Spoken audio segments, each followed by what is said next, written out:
According to Camus, we must imagine who happy? Who did you say? Sisyphus? Sisyphus it is.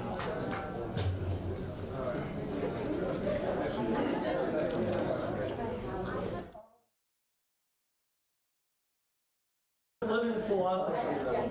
What? Person in the back. You. No, it's my wife, Dr. Rachel Robinson Green. So close. All right, we'll try another one. Who famously, reportedly, don't know if this is true, took a poker out of a fireplace and shook it at Sir Karl Popper? Wittgenstein. Good. Yeah, he's unfair. Okay, and Kant said of this philosopher that he woke him from his dogmatic slumber. Yeah. No. Hume? Hume it is. All right, congratulations. Thank you, Karen.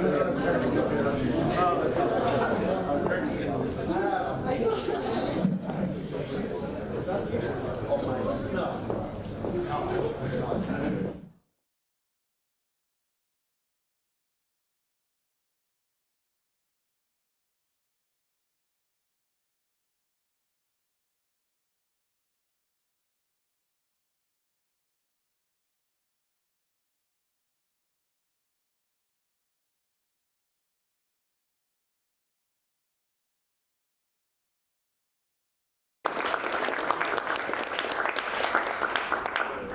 Stowe College was at the Wasatch Regional Ethics Bowl last week, and the competition was just really elite. And we've seen the same thing here today. Every year it seems like the Ethics Bowl competition gets harder and the teams are better prepared, stronger, and so congratulations to all of you. We did have one team that went undefeated, and that's Harper College. Team three. Congratulations. And we had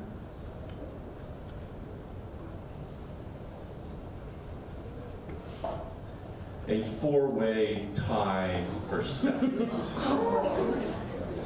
We had 4 teams finish with records of 2-1.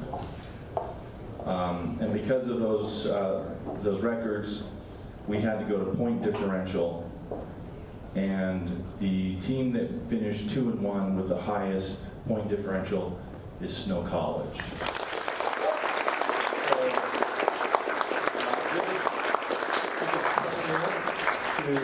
to set everything up, and we'll start right at 4 o'clock.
Okay, is everybody ready? Seated, we're all okay? Okay. So welcome everyone to the championship round here at the 2-year college intercollegiate ethics ball at Snow College. We have our teams competing from Snow College and Harbor College Team 2.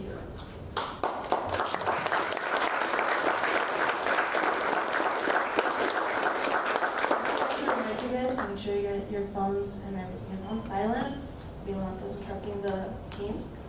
My name is Ruby. I am the moderator for this round. I am a Snow College Ethics Bowl alumni and currently at UVU. So that's all fun, right? I know how nerve-wracking it is for you guys. Okay, we're just going to begin with a brief round of introductions of both the judges and the teams. We'll start with Snow College first. Hi, I'm Emma Hestermaker, and I'm just getting my generals here at Snow College. I'm a second year. I'm Monica Duquette. I'm a first year and I'm an English philosophy dual major. My name is Aaron Price. This is my one more semester, whatever that is, and I am a comms major.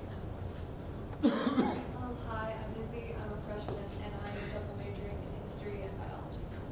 Hi, I'm Kelly. I'm a sophomore and I'm studying international sports marketing at UC. Hi, I'm Thomas. I'm effectively a sophomore. I'm studying economics and data science. Hi, I'm Flora. I'm a sophomore and I'm studying psychology. Okay, now our judges can introduce themselves. I'm Karen Mizell. I'm a professor of philosophy at Utah Valley University. Did I say it again? I'm Karen Mizell. I'm professor of philosophy at Utah Valley University and director of the ethics minor and ethics certificate programs. Hi, I'm Rachel Robinson Green. I'm a philosophy professor at Utah State and the chair-elect of the Intercollegiate Ethics Bowl. I'm Jeff Wilson. I teach ethics at Utah Valley University, and I coach our ethics bowl team there.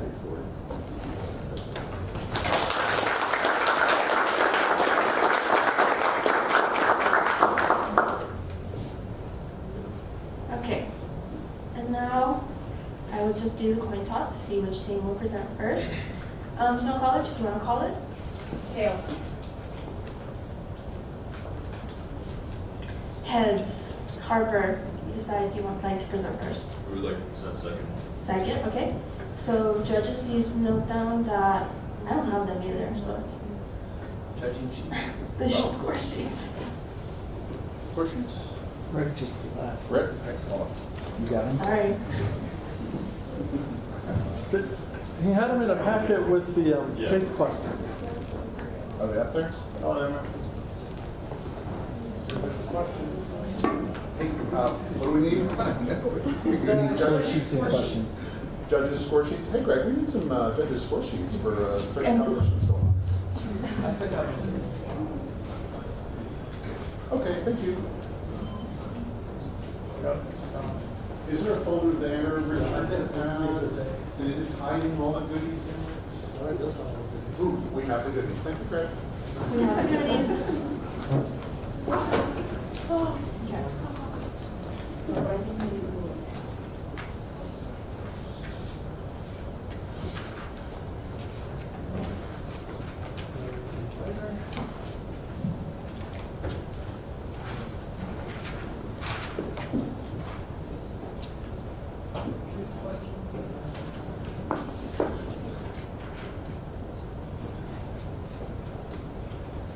Okay, just a reminder again, Harbor College will be noted as Team 2, so College Team 1. Okay, 1 second, let me open this up.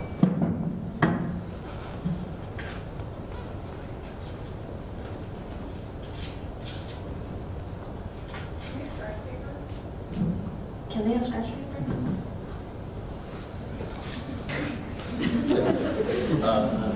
They may. Hey, yes. Do we have this? You got one? That would be great, Jeff. Let's do that one. Finally, lined paper. Thank you, guys. Wonderful solution.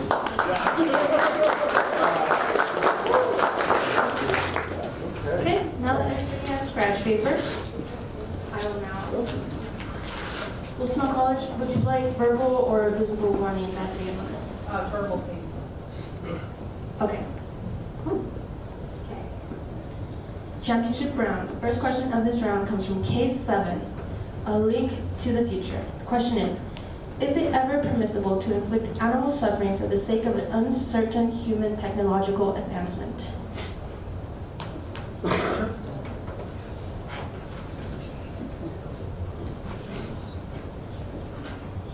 Okay. Snow College, you will now have 2 minutes to prepare for your presentation. Those 2 minutes start now.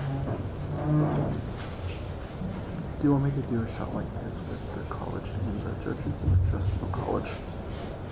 Okay.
Okay, those 2 minutes are up. Snow College, you will now have 10 minutes to present. I will give you your verbal warnings at 3 and 1 minute. We'd like to thank the opposing team of Harvard College. We'd like to thank the judges for being here and for giving us this opportunity to have this discussion. So the question we received is it ever permissible to inflict animal suffering for the sake of uncertain human technological advancement? And our answer to this is yes.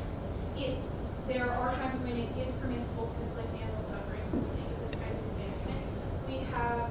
We're using utilitarianism.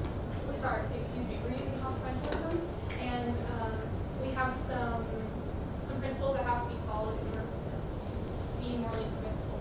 We say that it has to minimize harm to the animals, and you have to prove that will be a human benefit, and there is a need for this, which can include the fact that it is in some instances.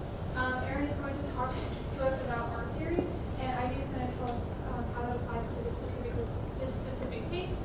And then real quick, just some background on what we're actually talking about. So Neuralink is a medical device that is implanted into someone's brain that can hopefully help people regain control over their limbs and their organs.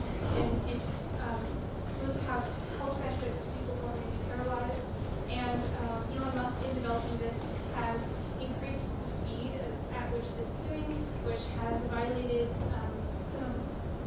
the Animal Welfare Act. And one of the main considerations when looking at this is that at the time that this case was written, it was only the potential that maybe this could do good for her. As we mentioned, we are using consequentialism with a specific focus on Peter Singer's speciesism. I don't think anyone here I think everyone here would agree that racism is morally impermissible. And the reason for that is because it is an amoral characteristic that we're using to decide someone and decide whether they are a good person or a good thing. And a similar logic would apply to sexism. We are using an amoral characteristic to decide whether someone has merit. And we would find that there is not a moral distinction between us and animals. And so that same sort of logic can follow to us being speciesist. Peter Singer describes this in that animals feel pain just like the rest of us. They feel this same sort of, like we've done the testing, if you poke a rat with a pin, they have the almost to the neurons same response as a human does when you stick them with that same pin. They are experiencing all of these same harms that humans do. And so for that reason, we need to weigh their harms and goods the same as we would for a human in these experiments. The only genuinely moral distinction between humans and animals is existential dread. Existential dread is us as humans, we imagine, we fear death, we have this inner life that we cannot prove animals have. And we would find that this is a moral distinction that matters. And so in this testing, we have to consider that we need to weigh the pains of these animals equally as a human, but the deaths of these animals we can weigh as, we sort of don't have to weigh them with the same amount of heft as we would a human's death because they don't experience this existential dread. Thank you. Going along with animals where it's more morally permissible for them to die because of this lack of existential dread, there are a couple of aspects that we need to clarify about the nature of these animals that are being used for testing. For one, any animal that is being used in animal testing in a lab has been bred specifically for that purpose. It has never experienced a life outside of its lab, and it will never get to. The process for animal testing is that all members of the experiment, animal members, will be put down following the experiment, even if they were merely in the control group for the experiment. It's not like a rat gets to survive the experiment and then go on and be released into the wild. All animals are put down for this, and animals, they do not have any understanding of a greater life outside of that which they've been raised in, which is the lab. And we have been doing animal experimentation for hundreds of years because there are goods from animal experimentation that we cannot find from any other source. If there were to be other viable options that could yield the same results as animal testing has in the past, then we would reconsider our stance. However, as of now, there are no other viable options in a lot of cases, such as testing for organ transplants, or in a lot of cases, vaccines, especially using pigs, which are incredibly similar to humans biologically. There are also aspects that scientists need to do before even gaining permission to do this animal testing in the first place. You have to write up a very extensive paper detailing exactly what you are going to do to these creatures and why you are going to do so, and why you believe that there is a strong enough reason to warrant this animal suffering and this animal death. And if that paperwork is then reviewed by several different groups that are focused on animal welfare, specifically within the Animal Welfare Act, and if it would be undue harm to these animals, and if anything in that paperwork does not meet these requirements, then your request is denied. In terms of what this animal testing is used for, and if we can waiver our stances on a few of the regulations that have been put in place to minimize the undue harms to these animals, urgency is one of our main factors. We saw a few years ago with COVID how, because everything was shutting down and due to all of the harms that this disease was causing, that regulations on animal testing could be swayed because of the extensive nature of the harms to both the economy and to humans as well that we were seeing. So animal testing was hurried in order to get a vaccine out to promote the most good overall to not just the human race, but to animals as well. Thank you. It is also important to mention that specifically regarding the Neuralink case, While we have seen success in the implementation of this Neuralink technology, and also,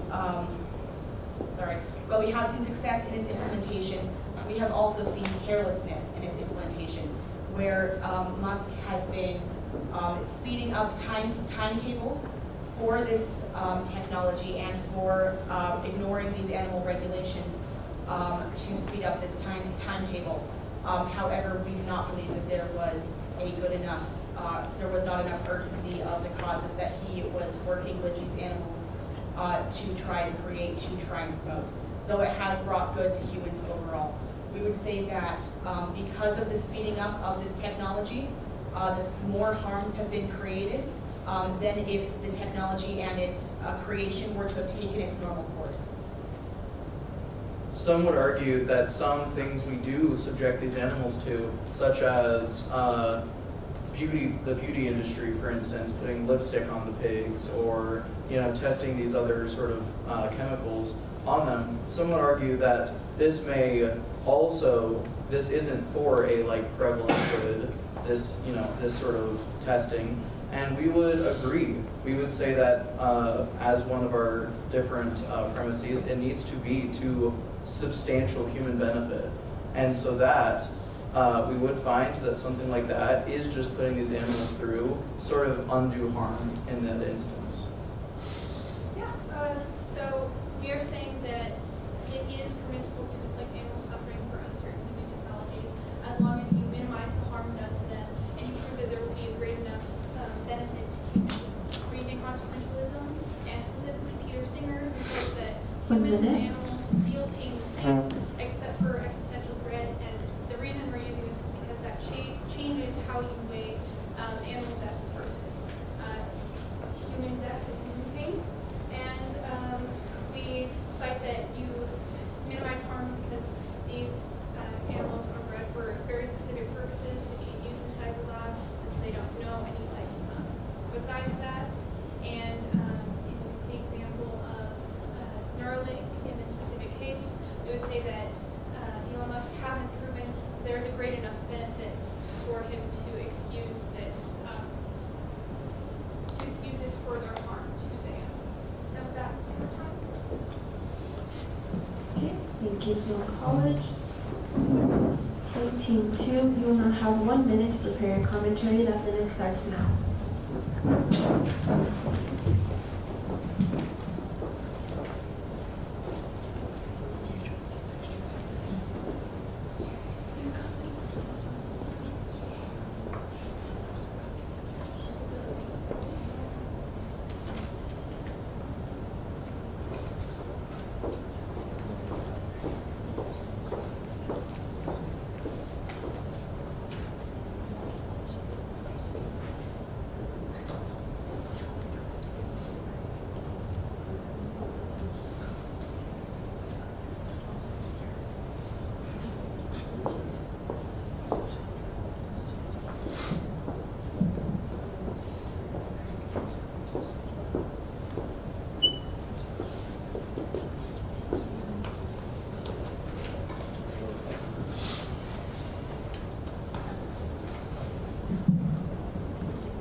Okay, Team 2, that's your minute for preparation. You will now have 5 minutes to present your commentary. Would you like me to give you a visible or verbal 1 minute for your work? Both? Okay. 5 minutes starting now. Thank you so much for your presentation. You said a lot of stuff that we would agree with. We went even further than we would. We take it, first to summarize what we think the position to be.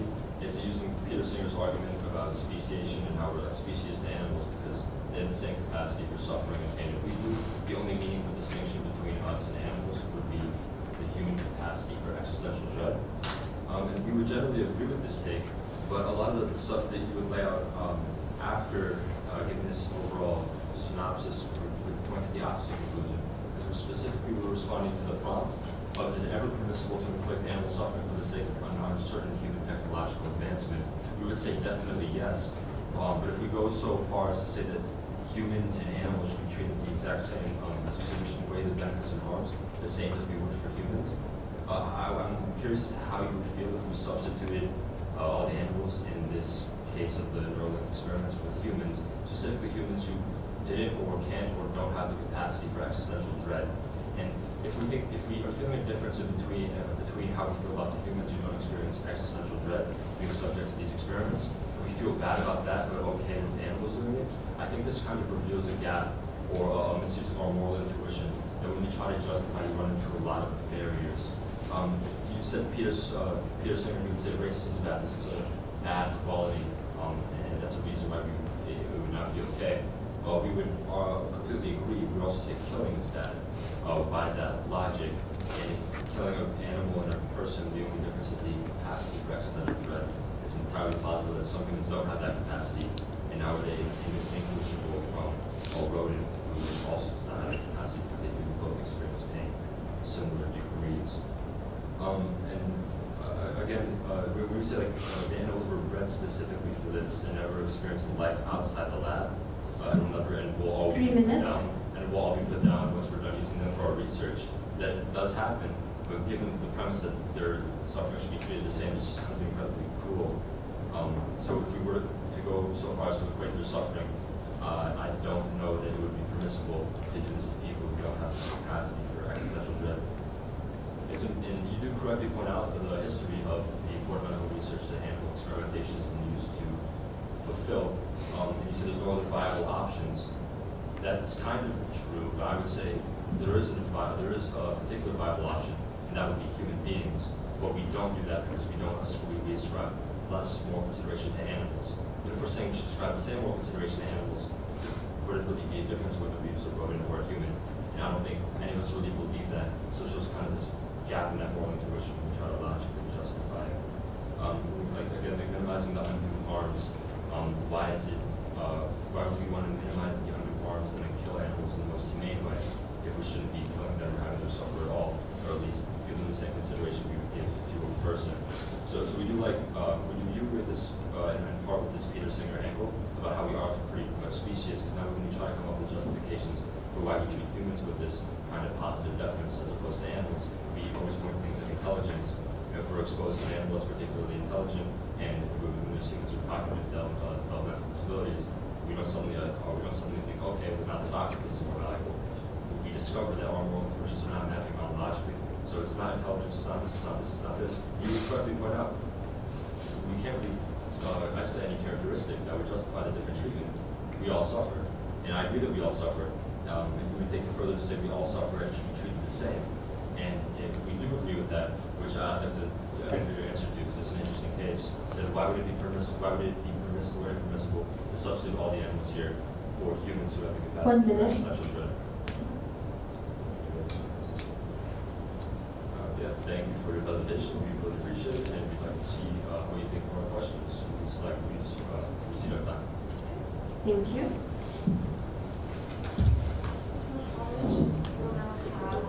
1 minute to prepare for your commentary. That minute starts now.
That's 1 minute. Snow College, you will have 5 minutes to respond. And I would like to just remind you to try to use the microphone just so everybody could hear you. Okay, and I once again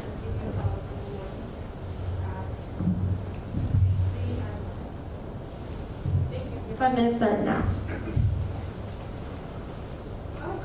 We'd like to thank the other team for that amazing response we have. We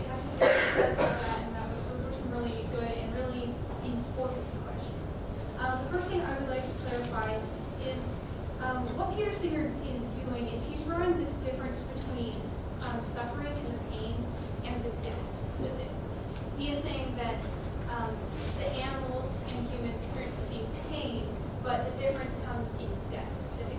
So when we're saying you need to minimize harm, we're saying we need to minimize the amount of pain that's being done to these animals, because that pain can be weighed the same as it would be for a human.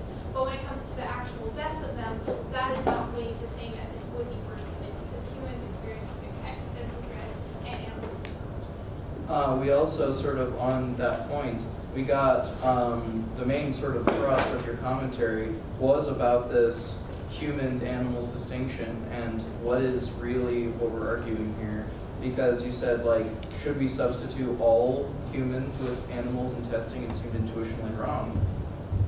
And we were sort of, and the answer to that is not only do animals, like, this difference in existential dread is very, very important. Human, like, another possible example of this is if you're in a cage as a human, you, like, intrinsically hate this. That's why we have different rights such as habeas corpus, not being jailed without a good reason. While animals, you could put a rat in a cage and it's just living its best life.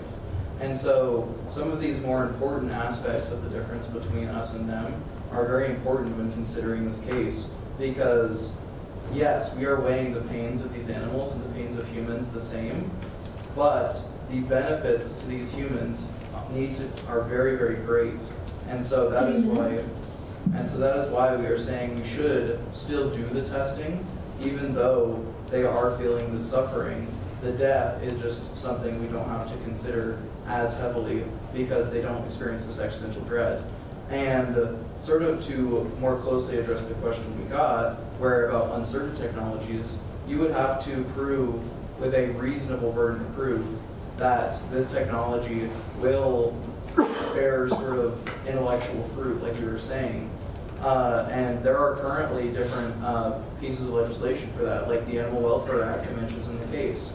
But even in the Animal Welfare Act, it talks about, like, the very first sentence sets up the guidelines of humane treatment for animals. And that is what we are arguing for here. One other thing I would like to address really quick is you were talking about humans who don't experience existential dread and how maybe they can be substituted and how that is something that a lot of people feel bad about, but that's not something we want to do. And we would say that humans who don't experience existential dread, it's not specifically about that. It's about the fact that as a human, they have the capability to do that. They have the capability, just intrinsically as a human, to possibly experience existential dread. And if we had proof that animals did experience existential dread, then we would have to make this differently, because that would completely change how we consider animals in this case, when weighing the harms and the pains against them.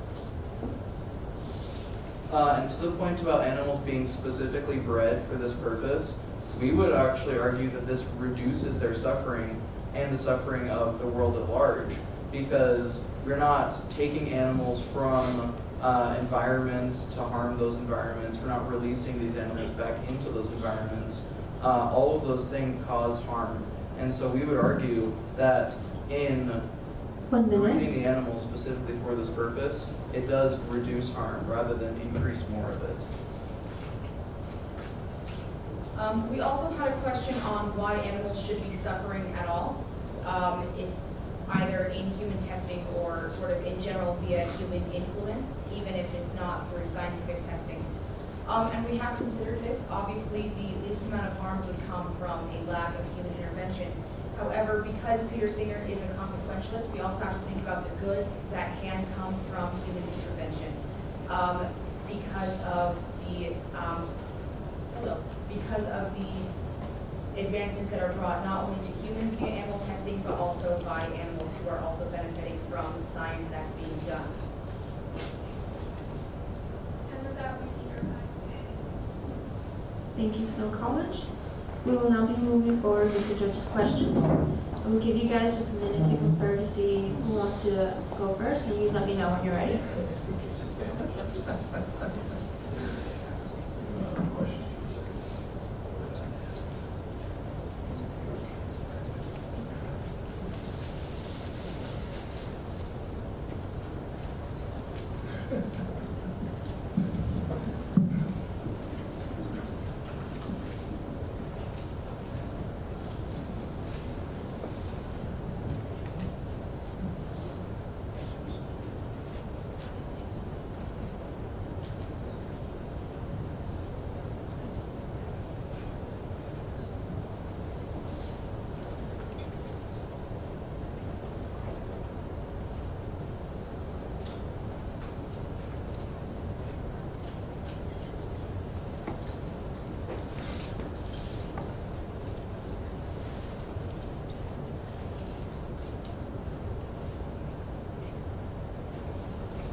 That's 1 minute. Pass the microphone to you guys.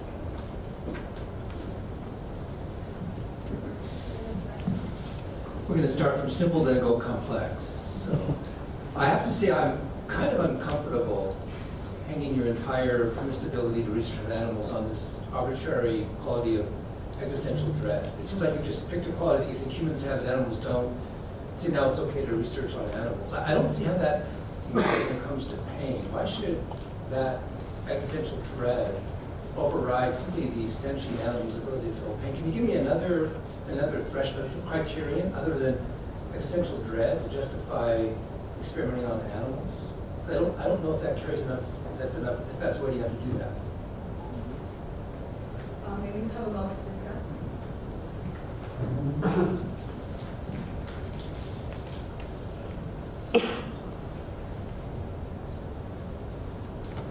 To that question, we would say that, first of all, yes, we agree with some of what you're saying of this existential dread is the only one of the more, one of the bigger differences between us and animals.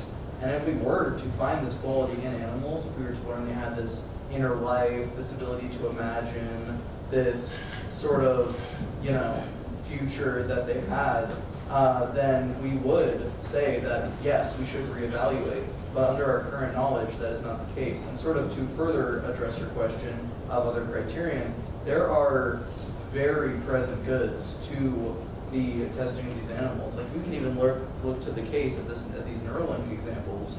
The people who got this implanted in them, these paraplegics and quadriplegics who had this implanted in them, the first thing they did was connect it to their Tesla and be able to drive home. Shouldn't we answer the question first whether or not they have existential dread before we assume that they don't? It seems like we should take that more cautiously than doing it until we find out that they kind of a bit late, worried to find out later on that they had that quality, right? And this entire time we've been harming them that way. So I misspoke slightly. The current evidence we have points to them not having existential dread, not that there's sort of this back and forth. Like, for instance, the habeas corpus I mentioned, when we put these animals in cages, they are fine. They live the same life as they might outside of the cage. When we talk to orangutans that can use sign, for instance, and we ask them questions about time, for instance, they just can't comprehend the concept. And when we ask them about sort of the inner life we experience, they draw a blank. I think it's super important what you're saying, like, should we wait to find out if this is a real thing, if they do experience this? But we would say that there are goods that, and necessary goods that outweigh the possibility of making them having that, because the proof of what we have right now is that they don't. But some of our goods of like being able to do organ transplants, that's a huge thing that came from animal testing that now humans, we're extending human life and we are making that better for them. Thanks.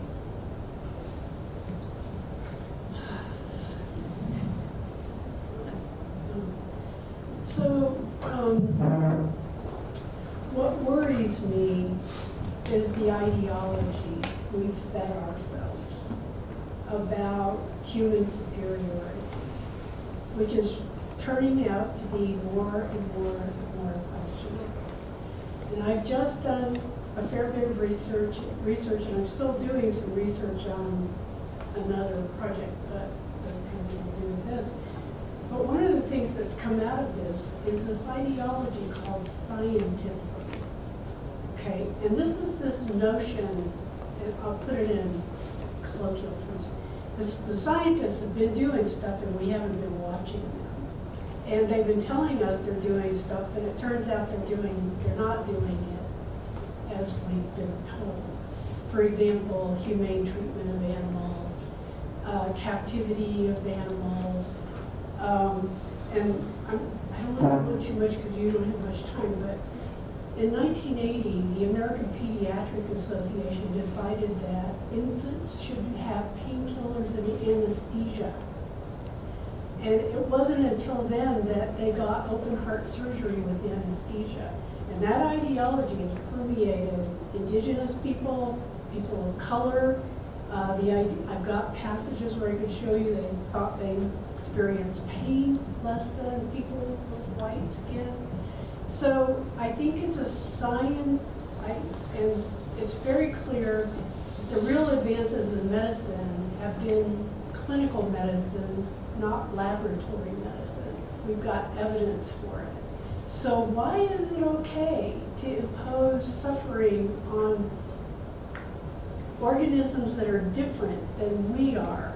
Because we attribute ideologically less pain, less suffering, less conscious awareness, and it doesn't matter because they're different.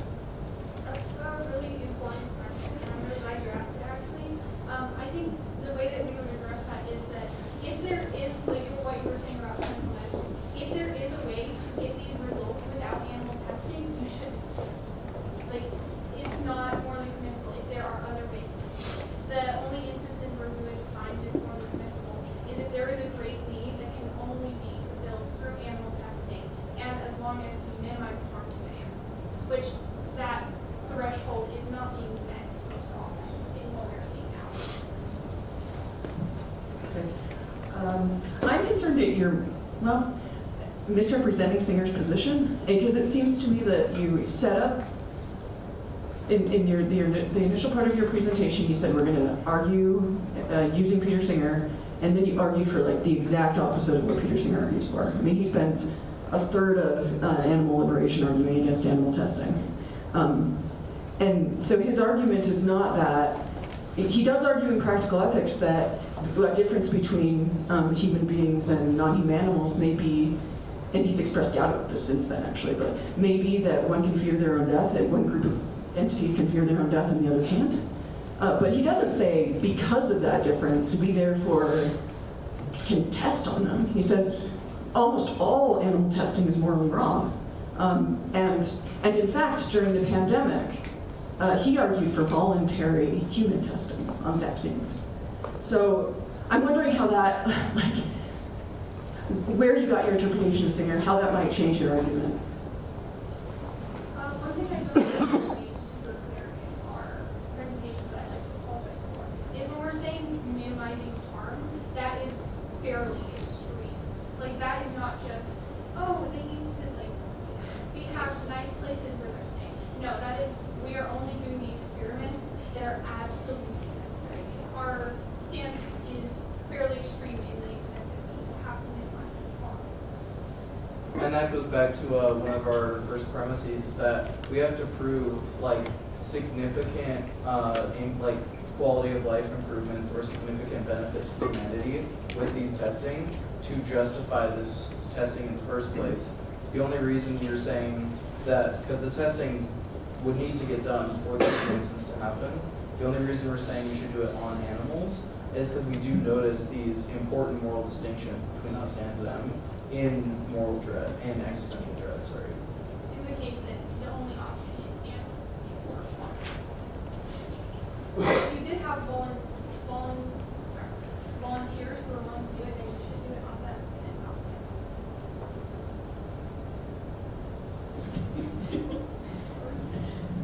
What's the evidence for existential dread? In humans? In humans and not in animals. How can you tell the difference? The issue is that because we're not animals, we cannot know for sure. And we actively embrace that. We say that yes, we do not know if animals have existential dread. What we do have is evidence that does point to the contrary, though we do not have proof. For example, animals doing actions that may lead to their own death or watching a comrade die, and then not showing noticeable care for their own well-being, not well-being, but concern for the death afterwards. You know what really concerns me? I do want an answer to this.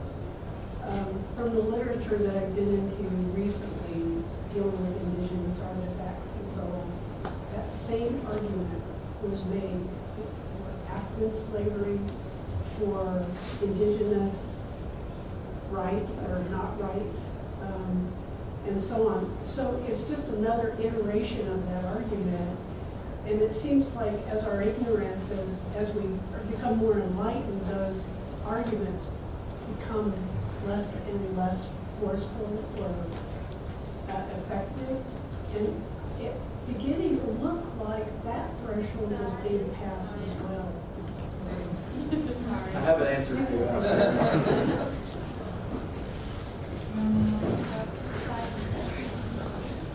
Judges will now just tally up the scores for this first half. You have 5 minutes.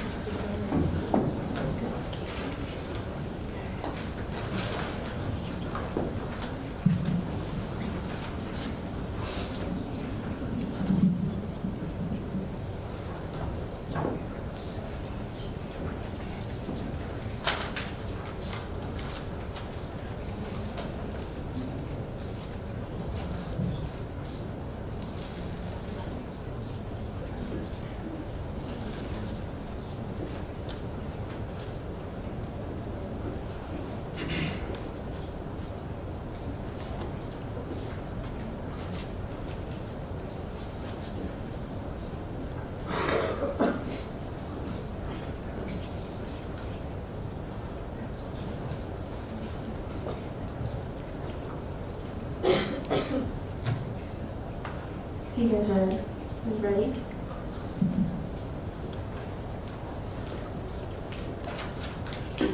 Okay. Looks like judges are finished. Let me know.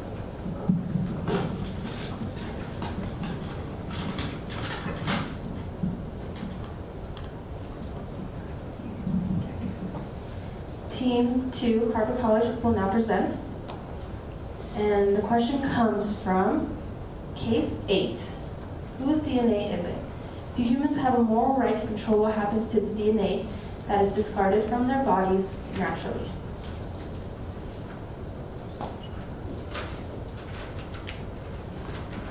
Okay, you have 2 minutes to prepare. These 2 minutes start now.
those 2 minutes are up.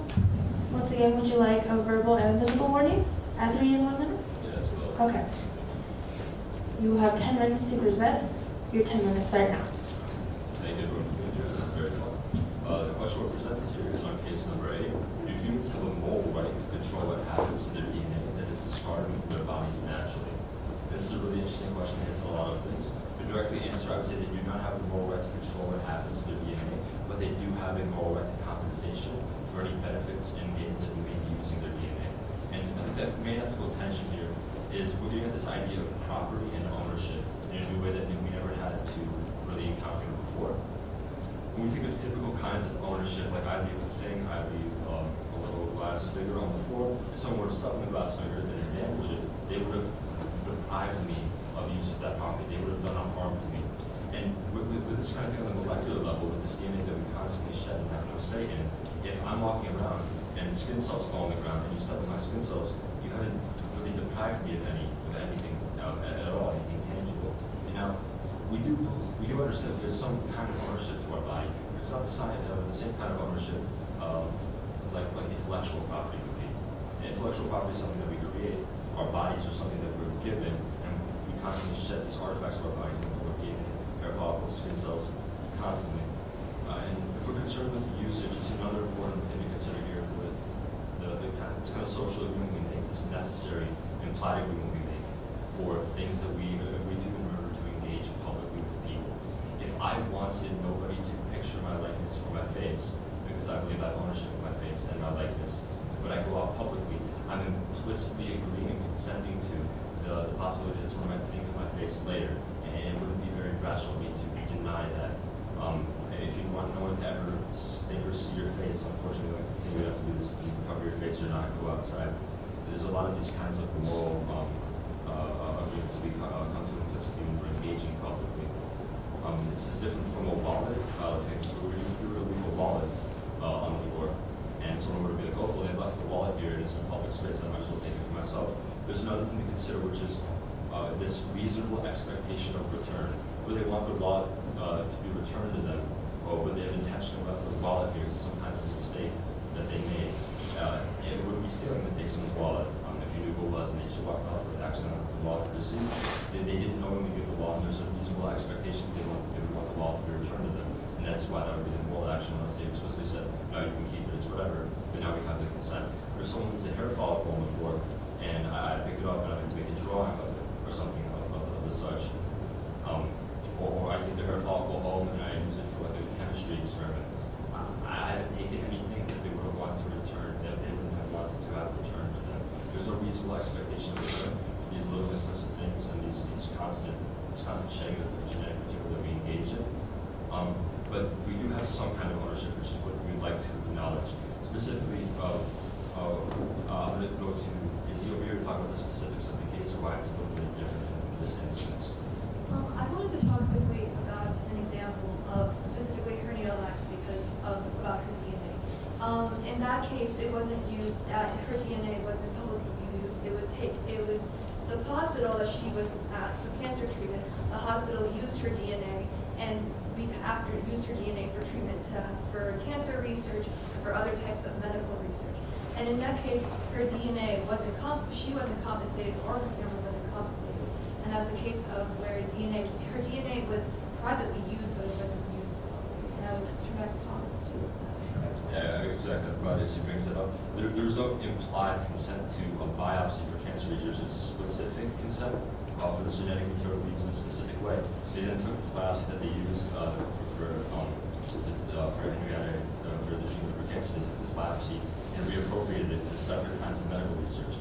And any financial benefits gained from that medical research, I think she would have a very just moral claim for some kind of compensation there.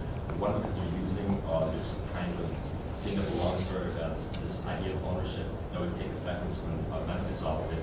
And also, she explicitly consented for this biopsy to be used for a specific purpose and not for this other purpose. So it's not like she left this leg around. It was an arrangement that they snuck a report into. They did something that was outside of the deal.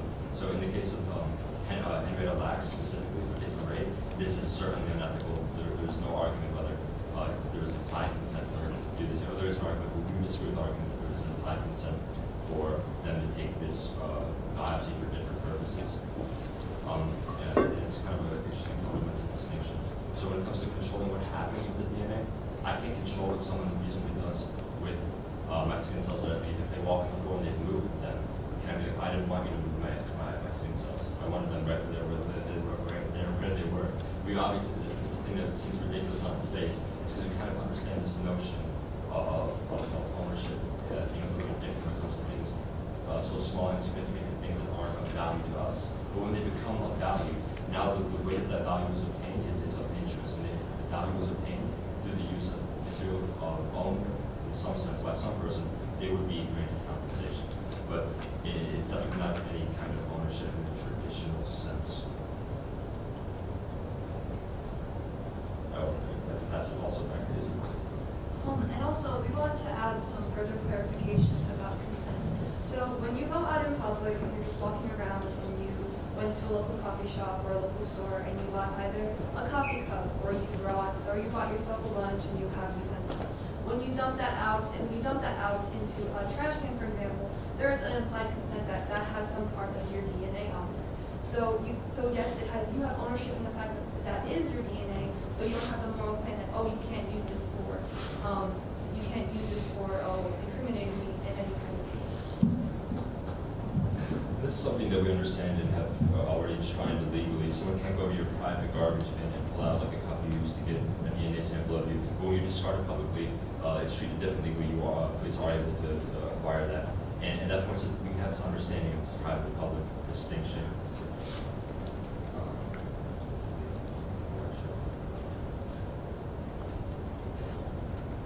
I guess privacy is another concern. I don't want people. I don't want people to know what my hair looks like. This is violating my privacy, my personal appearance, and by taking my hair follicle and examining it when I never intended for them to do so, now they're kind of violating some kind of privacy.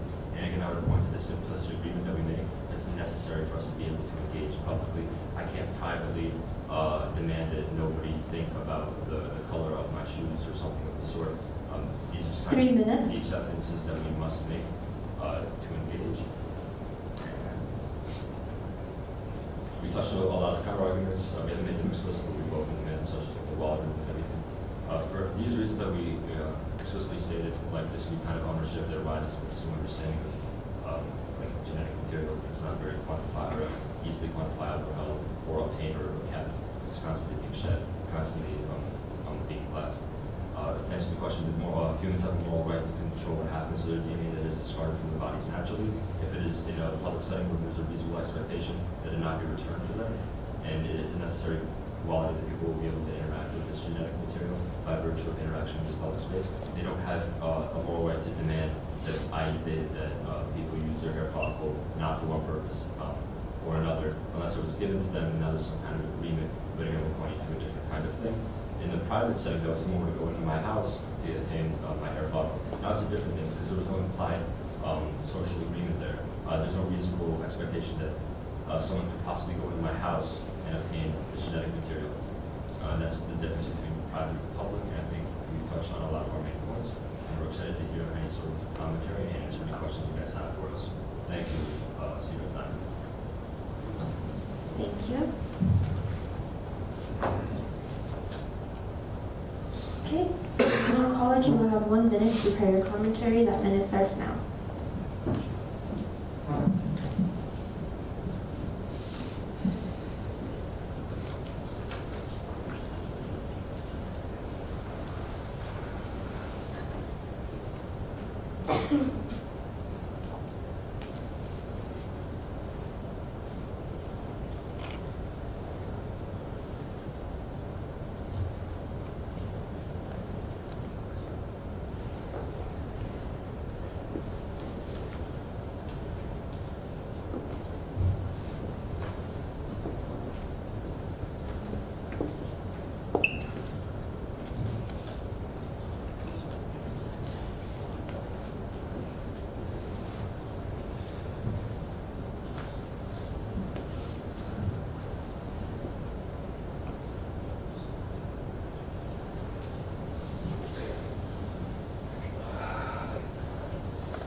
That is 1 minute. Snow College, you will now have 5 minutes to present your commentary. I will give you a verbal warning at 3 and 1 minute. Your 5 minutes start now. Okay. We'd like to thank Harvard College for that presentation. That was really great.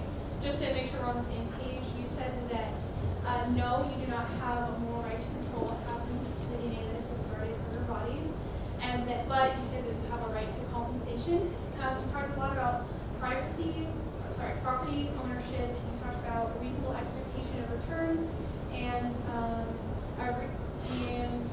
also how this maybe how ownership and how this implied consent is given. So just some quick questions we have. I would like to draw a difference between consent and privacy. I think you're right that there is kind of an implied consent when you go out somewhere public, but do you have a reasonable expectation of privacy that your material won't be used in ways that you don't approve of? And in collecting this material, you have a lot of information. I would say there's a difference between the material that is being collected and your actual genetic code. That code can tell you a lot of things about yourself, things that maybe you don't want other people to know. So do you have an expectation of privacy to your own genetic code?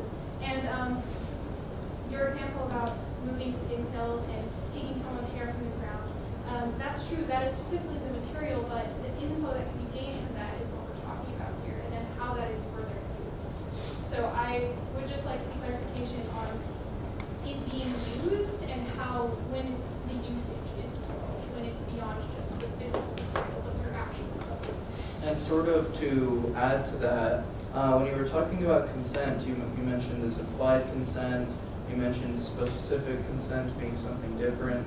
And I was sort of going to ask you, both for clarification on those two elements, but also my DNA and the information contained within is intrinsically linked to all of my family's DNA, right? And so how can I consent for all of their information? If you were to check my DNA, you could convict my brother of a crime. You could find out like medical conditions that are hereditary for generations. Who is supposed to consent in those instances?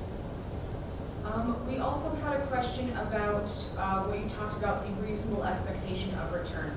That seemed to be a major aspect of your argument as to why the usage of this genetic material could be moral in the first place. However, we have some questions on the logistics of that. Because this technology is not merely, oh, I walk by your house and I grab your hair follicle and then I walk off, but I know where I got this material, I know where you live. This is technology that's specifically talking about taking samples from the air or from the sand or from the water. And how can there be a reasonable expectation of return if an individual, say, went to the beach and then their genetic information was taken from the ocean? You would then have to read through this genetic information and to try and match it to a donor, for lack of a better term, which would require them to be in a database. I just don't see the feasibility of there being a reasonable expectation of return in the first place with how this technology has been laid out in the case. We also want to ask you like what theory you're using specifically, because you mentioned property and ownership, and you're talking about privacy. So we're wondering if it's like deontology or what kind of theory you were using to come to this conclusion, and why maybe you decided to use that above something else like utility possibly. And sort of one more question. In the case, it mentions the Havasupai tribe and how they were sort of had this DNA taken from them for a specific purpose. 1 minute. And then it was used for other purposes. And so we were sort of going to ask you about scientific usage and how does that apply? Like for instance, in the during the COVID pandemic, they checked the sewage for whole cities to find out herd immunity status. Does every person in that city need to be paid under your compensation framework here?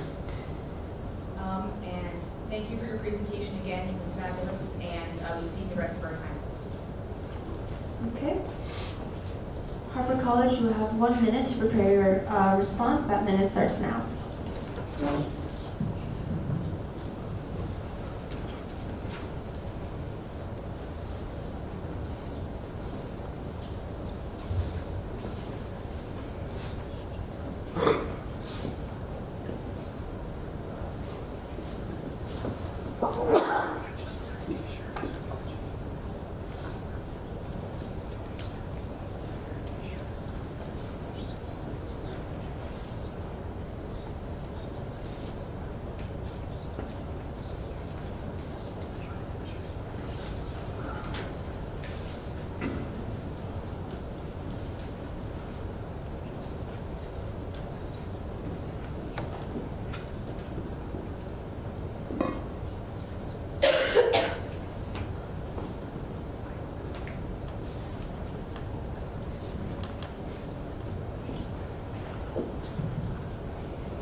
concludes your minute. Harvard College, you will now have 5 minutes to respond to Snow College. I will give you warnings at 3 and 1. 5 minutes start now. Thank you guys for the commentary. I hope we're able to address all the important concerns and questions you raised. To make explicit the methodological framework, you're correct, we are using a broadly consequential framework, specifically rule utilitarian one. We believe that the usage of DNA genetic material in this way, and also with respect to the personal autonomy of people, we believe this is all in furtherance of the greater utility. We're not respecting this de facto or this kind of specialized ownership through some deontological principle. It is for the purpose of utility. It's good if you it would serve the overall good if all people had this kind of activated ownership over the genetic material. Just before we get into get this out of the way, when we're talking about the reasonable expectation of return, that was the exact point we're making. There isn't one with this kind of DNA material like there would be with a wallet. So I'm glad we got the same conclusion there, which is funny. I appreciate that. But yeah, just to make clear, that's our reasoning. There would be a reasonable expectation for return for a wallet, but not for this aspect of genetic material in the ocean of the sand. And another important one, they just raised, if I'm getting this correctly, if you use many people with genetic material, like in some community study, if there's some kind of financial benefit that someone made a lot of money using all that material, would everybody need to be compensated? I think that's the most interesting question here. And it's a really good one to get to this ownership idea. A good analogy for this would be like, it's not okay for someone to just take a picture of you and sell it online for money without your consent. We can all agree on that they're using your likeness explicitly, your individual likeness explicitly. Let's say someone takes a picture of a football stadium filled with 55,000 people, and they make money off that. At some point, the content becomes so non-individualistic, it's hard to attribute specific compensation to specific people. 3 minutes. Yeah, if there's so much genetic material being made, there's not much of a distinction, or there's millions and millions of people, it becomes broad to the point where like this de facto ownership kind of just blends into like a public kind of setting. So it's no longer as private. If someone takes a picture of a football stadium full of people, posts it on something, they get a sponsorship for it, it's a beautiful picture, they get a ton of money, they wouldn't have to compensate every single person in there for it, because one is the relative non-individualistic nature of that picture, and two is kind of this applied, again, this implied consent to, if I go to a football stadium, it's recorded, there's cameras, live television, I understand there's a possibility I might be recorded and consenting to that by attending. If they went through some sort of private means to acquire the DNA, then absolutely, even if it was in massive amounts, then it would be due compensation. But it gets at this like publicly thing, they got it from a public place, there were so many people, it blends into where it's hard to attribute individual compensation to individual people. And you raised an important point, it's not just like a hair follicle, it's not like you're going, oh, pick it up, I like the color, I like the shape of it, I like this hair follicle is exactly 3.5 inches long. It contains your genetic material as well, and that can give you a lot of information about people. And there's some objections, like what if someone were to use your DNA to create a clone and then use the clone to make a lot of money? Questions like this, they're interesting questions, but they kind of throw in other additional things in the consideration besides this ownership stuff. So you wouldn't have ownership of your hair follicle, but it could be bad if you use that information in different ways. So when the usage of the genetic material is neutral, a claim of, oh, I don't want you to move my hair follicle that way, I don't want you to do this thing with it, yeah, it's kind of irrelevant. But when they use it for a bad purpose, if they're using it to collect information on you for like some nefarious means, or even some good one, there is a right to privacy here that would ensure universally would lead to the greater well-being of others. But I have that concern of the use of the material there, the usage itself. Now we're objecting to the usage of itself, not the ownership. And we're talking about the ownership and usage is also an interesting conversation when we get there. I also wanted to bring up a question that you brought about DNA. Specifically, yes, you have ownership about your DNA, but you don't have specific ownership over the specific DNA code. And what I mean by that, you don't have specific, my family has specific ownership over genetic code A or GCT if you're in the genetic code. You don't have specific ownership over those specific genetic codes, but you have ownership over your own DNA. Yeah. And just like if someone knows your parents live together and you live with your parents and they see the house you walked into from school, they now have used your information to get private information about other people. This isn't necessarily a wrong thing, but it's kind of this necessary thing we have to engage in the public. But again, if they acquire the genetic material through some private means, and there's no expectation. That's 5 minutes. Would not be okay. Thank you for your time. Thank you. Okay. Judges, I'll just give you a minute to confer to see who wants to go first.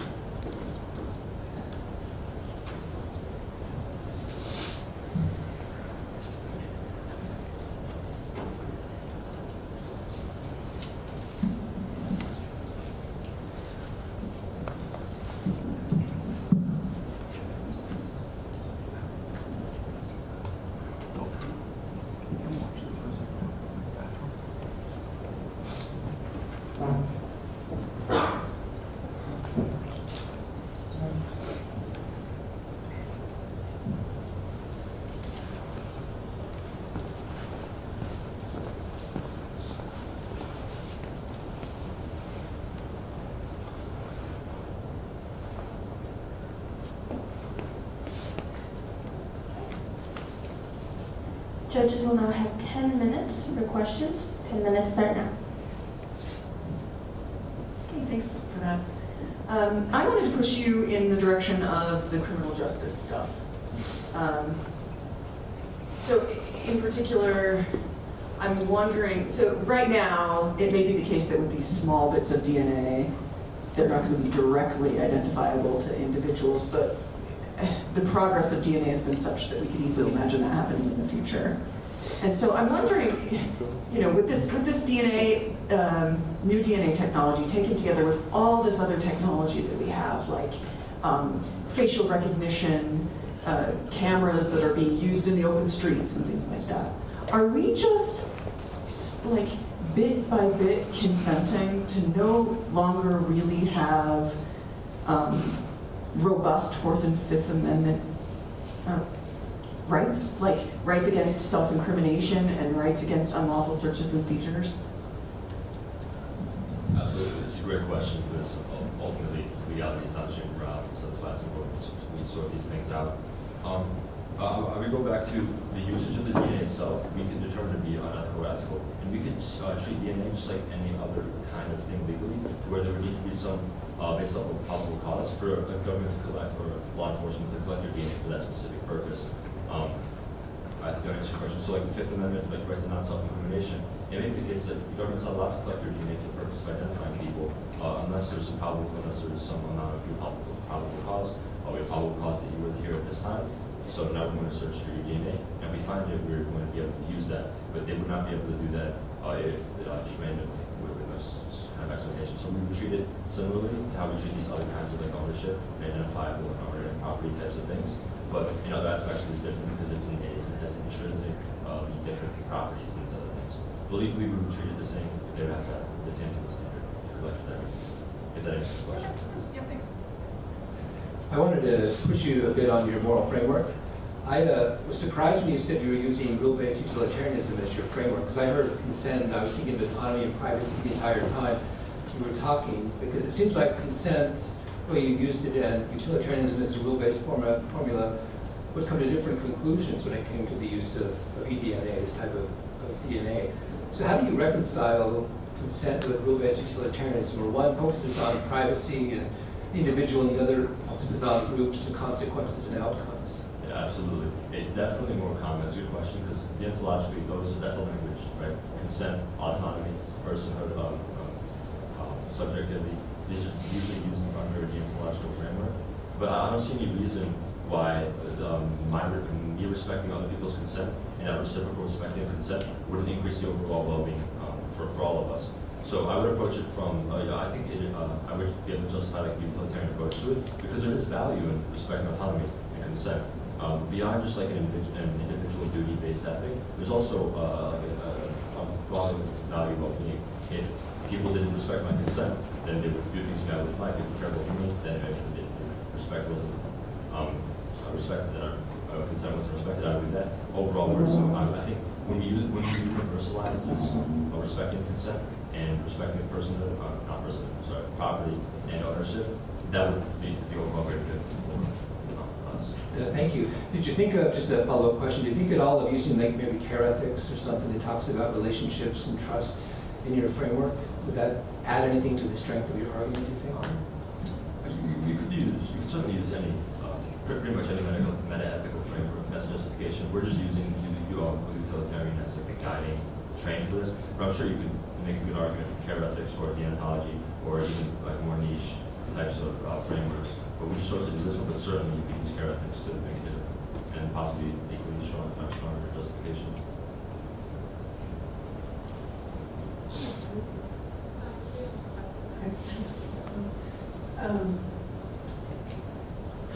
Okay, so I want to go back to the Henrietta Lacks case that you mentioned, because I think this was the sort of pivotal moment when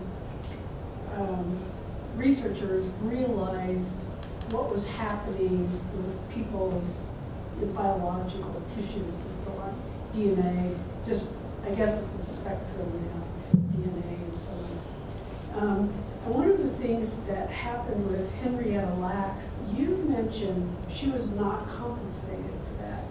But I'm wondering if the real issue might not be transparency, because she was never told, her family was never told, until somebody, I think this reporter, tripped across it. I met her. She tripped across this information, and it turned out all of the science research that's been done on any kind of cancer since Henrietta Lacks were her cells.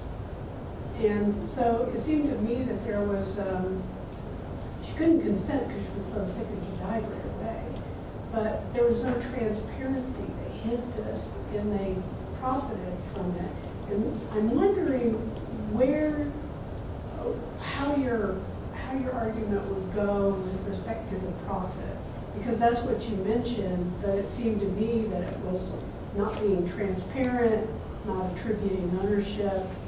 And the same thing is going on now with patenting DNA streams. The University of Utah has been guilty of this, just randomly patenting DNA sequence, and then anybody who works on it has to pay the University of Utah, so they profit from it. So that's what I would like you to just generally address. Yeah, absolutely. I think we mentioned earlier, I think it was fleeting, so I'd love to flesh it out more. About with the Henrietta Lacks case specifically, it's undeniably wrong because she consented this was supposed to be in the furtherance of her personal cancer research. They didn't inform her about any of this, and they used her biopsy, not even just genetic information, physical biopsy for other medical purposes. Absolutely, she should have been informed and to even be given the option to consent. She wasn't given that, which is why that been ethical. Yeah. Their family. Exactly. And then to elaborate on it a little bit more, with this thing kind of like pseudo property with typical assets, like a house, to be passed down generation to generation. And this gets into like who's not going to be compensated if companies using my genetic information for a lot of profit and then I pass away. And I think we would have to establish like this norm of passing down the rights to like this like likeness or genetic property in the same way as we would in other areas that are now emerging, like likeness and such. And these are new problems that we're faced with these new types of technology. This was never a consideration before, but now these are emergent, so it's important for us to really get into this. So with Henrietta Lacks, I would the people who like probably like her children or close relatives or whoever she decided in her will, and we should normalize like being able to do that probably with consumer technology, they would be given the compensation she would have been. So it would be a different kind of asset, a different kind of ownership. It's a really weird, cool one. Yeah, that is just a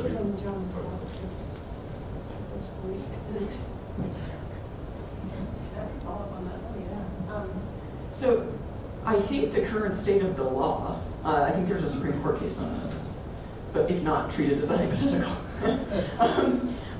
is that if you've done labor on the physical material, then it's not the same as it was before, and now the individuals who've done labor on it own it, right? So what do you think of that? I would say it's definitely partially true.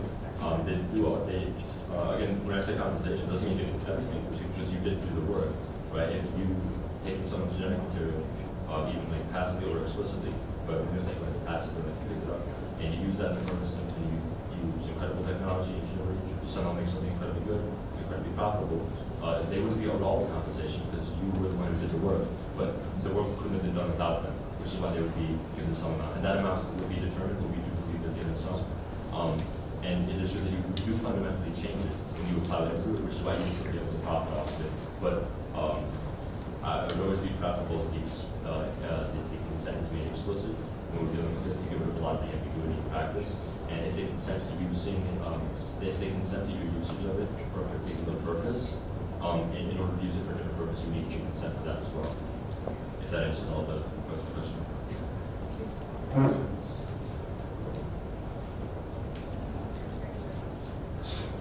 Thank you, guys. Very fun. Thank you guys for your presentation. Thank you very much.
Really good on the stress test. Can you announce, like, say it out loud? It's 54 to 54 on Karen's card. I had it 44-46 for Harper. I had 41-47 for Harper.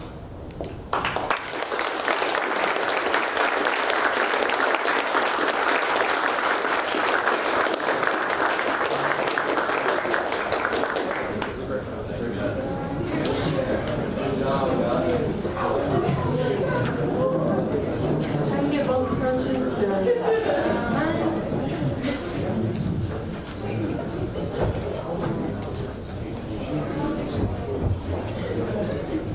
All right.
All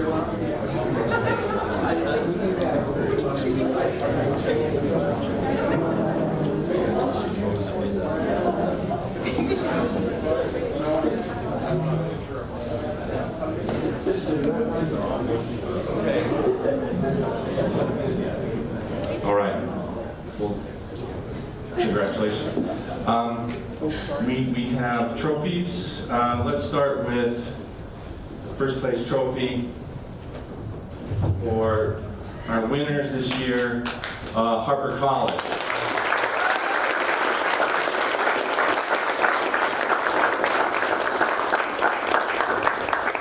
Our second place team this year is Snow College.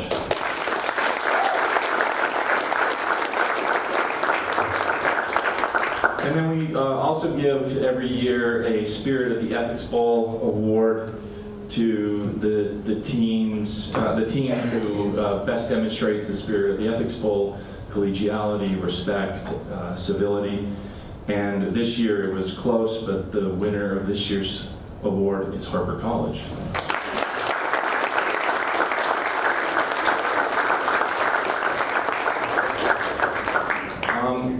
Thank you for coming. This has been an amazing event here for Snow College. I've spoken with my president. She was so happy to be here and to meet all of you. We're going to have dinner, those of you who want to come, at Roy's Pizza and Pasta. It's on Main Street. Let's see, 170 South Main, I think. Go up to the light and take a left. You'll see the pizza sign on the left, about 2 blocks-ish down. Those of you who are coming, especially the coaches, if you're coming, can you come talk to me? Because Roy's called and they're like, you want us to cook pizzas for 60 people? Can we get a heads up as to what you want? So you can come and say, hey, this is kind of what we're looking for. I can call ahead so they'll have some pizza ready for us when we get there. Okay? Thank you again for coming.